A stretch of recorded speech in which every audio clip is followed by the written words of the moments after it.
Akhil S ചേരുന്നു വിശദാംശങ്ങളുമായി. അഖിൽ, നമുക്കറിയാം ഏറെ നാളുകളായി അദ്ദേഹം അസുഖബാധിതനായിരുന്നു. പക്ഷേ ഇന്നലെ ഈസ്റ്റർ ദിനത്തിൽ പോലും അദ്ദേഹത്തിൻ്റെ സന്ദേശം നമുക്ക് ലഭിക്കുകയുണ്ടായി. വളരെ പ്രതീക്ഷയോടെ നമ്മൾ അദ്ദേഹത്തിൻ്റെ ഒരു തിരിച്ചറിവ് കാത്തിരുന്നു. പക്ഷേ അദ്ദേഹം കാലം ചെയ്തു എന്ന വാർത്തയാണ് ഇപ്പോൾ വരുന്നത്. വിശദാംശങ്ങൾ എന്തൊക്കെയാണ്? ശലിമ സൂചിപ്പിച്ചതുപോലെ തന്നെ ഒരു തിരിച്ചുവരവ് എല്ലാവരും പ്രതീക്ഷിച്ചിരുന്നതാണ്. ബ്രോങ്കൈറ്റിസ് ബാധയെ തുടർന്നാണ് സുഖം പ്രാപിച്ച് വിശ്രമത്തിലായിരുന്ന ഫ്രാൻസിസ് മാർപ്പാപ്പ കാലം ചെയ്തിരിക്കുന്നത്.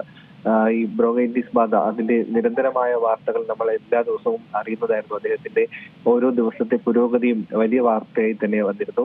അദ്ദേഹം ആശുപത്രി വിട്ടതും പിന്നീട് വീട്ടിലെത്തി വിശ്രമിക്കുന്നതും അതെല്ലാം വലിയ വാർത്തയായിരുന്നു. കഴിഞ്ഞ ദിവസത്തെ ഈസ്റ്റർ സന്ദേശം ഉൾപ്പെടെ വലിയ രീതിയിൽ ചർച്ചയാവുകയും ചെയ്തിരിക്കുന്നു.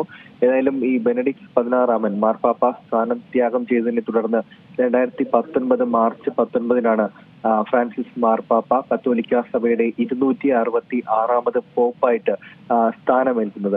കർദിനാൾ ബെർഗോളിയോ എന്നതാണ് അദ്ദേഹത്തിന്റെ യഥാർത്ഥ പേര്. വിശുദ്ധ ഫ്രാൻസിസ് അസീസിയോടുള്ള ബഹുമാനാർത്ഥം ഫ്രാൻസിസ് എന്ന പേര് സ്വീകരിക്കുകയായിരുന്നു അദ്ദേഹം.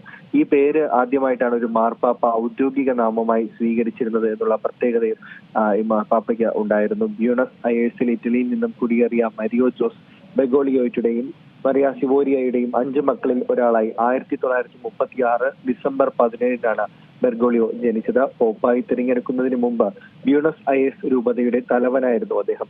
ലാറ്റിൻ അമേരിക്കയിൽ നിന്നും പോപ്പായ ആദ്യത്തെ വ്യക്തി കൂടിയാണ് ഫ്രാൻസിസ് മാർപ്പാപ്പ എന്നുള്ള പ്രത്യേകത കൂടിയുണ്ട്. ക്രിസ്തീയ സന്യാസി സമൂഹമായ ഈശോ സഭയിൽ നിന്നുള്ള ആദ്യത്തെ പോപ്പ് എന്നീ നിലകളിലും ഇദ്ദേഹം ശ്രദ്ധേയനായിരുന്നു. ആ നിലകളിലൊക്കെ അദ്ദേഹം ശ്രദ്ധ നേടുകയും ചെയ്തിട്ടുണ്ടായിരുന്നു. സ്ഥാനാരോഹണത്തിന് ശേഷം സഭയിൽ വലിയ മാറ്റങ്ങൾക്ക് അദ്ദേഹം വഴിവെച്ചു.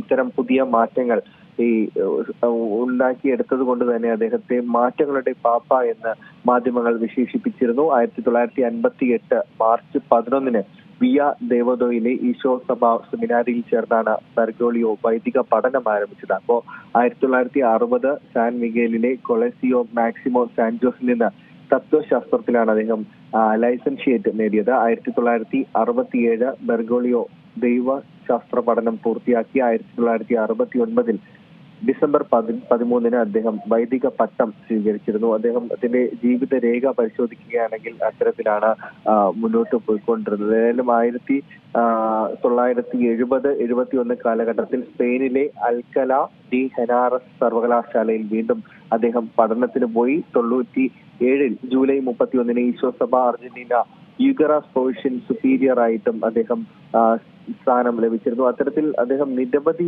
സ്ഥാനങ്ങളിൽ ഉൾപ്പെട്ടിരുന്നു. അവിടെയൊക്കെ പ്രവർത്തിച്ച രീതിയിലൊക്കെ വ്യത്യസ്തമായ അല്ലെങ്കിൽ പല മാറ്റങ്ങളും കൊണ്ടുവന്ന ഒരു വ്യക്തിയായിട്ടാണ് അദ്ദേഹം അതുവരെയും വന്നിരുന്നത്. നേരത്തെ പറഞ്ഞതുപോലെ മാറ്റങ്ങളുടെ പാപ്പ എന്ന് തന്നെയുള്ള വിശേഷണം അദ്ദേഹത്തിന് ലഭിച്ചതും അങ്ങനെ തന്നെയാണ്. ഏതായാലും 2001 ഫെബ്രുവരിയിൽ അന്നത്തെ മാർപ്പാപ്പയായിരുന്ന ജോൺ പോൾ II ബെർഗോളിയോയെ കർദിനാൾ പദവിയിലേക്ക് ഉയർത്തുകയായിരുന്നു. 2005 മെത്രാന്മാരുടെ സുനഹദോസ് കർദിനാൾ ബെർഗോളിയോയെ പോസ്റ്റ് ബിഷപ്പ് കൗൺസിൽ അംഗമായും തെരഞ്ഞെടുത്തു. ഏതായാലും അദ്ദേഹത്തിന്റെ പുസ്തകം നോക്കുകയാണെങ്കിൽ life my story through history എന്ന മാർപ്പാപ്പയുടെ ഈ ഓർമ്മ പുസ്തകം അത് ഏറെ ശ്രദ്ധ പിടിച്ചു പറ്റിയിരുന്നു. ഹാർപ്പർ കോളിസ് പ്രസിദ്ധീകരിച്ച ഈ പുസ്തകം തയ്യാറാക്കിയത് ഇറ്റാലിയൻ പത്രപ്രവർത്തകൻ ഫാബിയോ മാർഷെ റഗോൺ ആയിരുന്നു. തന്റെ ജീവിതകാലത്ത് നടന്നുപോയ എല്ലാ ചരിത്ര സംഭവങ്ങളുടെയും ഓർമ്മകൾ പങ്കുവയ്ക്കുന്നത് കൂടിയായി ഈ പുസ്തകം മാറിയിട്ടുണ്ടായിരുന്നു. മാർപ്പാപ്പ തീർത്തും യാഥാസ്ഥിതികനാണ് എന്ന് വിശേഷിപ്പിക്കപ്പെടുമ്പോഴും യാഥാസ്ഥിതികനാണെന്ന് ഫ്രാൻസിസ് മാർപ്പാപ്പ പറയുമ്പോഴും യഥാർത്ഥത്തിൽ ലോകം അദ്ദേഹത്തെ അങ്ങനെ ആയിരുന്നില്ല വിലയിരുത്തിയത് എന്നുള്ളതും അദ്ദേഹത്തിന്റെ പ്രത്യേകത തന്നെയാണ്. തന്റെ കാഴ്ചപ്പാടുകളിൽ സമൂലമായ പുരോഗമനപരമായ നിലപാടുണ്ടായിരുന്ന മാർപ്പാപ്പ എന്നതായിരുന്നു പോപ്പ് ഫ്രാൻസിസിന്റെ സ്വീകാര്യത. അതിനുള്ള കാരണവും അത്തരത്തിൽ തന്നെയാണ്. എല്ലാ മേഖലകളിലും പ്രത്യേകിച്ച് സ്പോർട്സ് ഉൾപ്പെടെയുള്ള മേഖലകളിലൊക്കെയുള്ള അദ്ദേഹത്തിന്റെ ഒരു അറിവ്, പ്രാഗൽഭ്യം, താല്പര്യം എന്നുൾപ്പെടെയുള്ള കാര്യങ്ങൾ അത് വളരെ ചർച്ച ചെയ്യപ്പെട്ടു. പിന്നീടുള്ള കാലത്തും അത്തരത്തിൽ തന്നെയാണ് അത് ചർച്ച ചെയ്യപ്പെടുന്നത്. വിശുദ്ധ ജീവിതം അതിന്റെ വെളിച്ചമാണ് ഇപ്പോൾ മങ്ങിയിരിക്കുന്നത്. ആഗോള കത്തോലിക്ക സഭയുടെ പരമാധ്യക്ഷനായ ഫ്രാൻസിസ് മാർപ്പാപ്പ 88 വയസ്സ് തികഞ്ഞിരിക്കുന്ന ഈ ഒരു സമയത്ത് കാലം ചെയ്തിരിക്കുന്നു എന്നുള്ള വാർത്ത തന്നെയാണ് ഏറെ വിഷമമുണ്ടാക്കുന്നത്.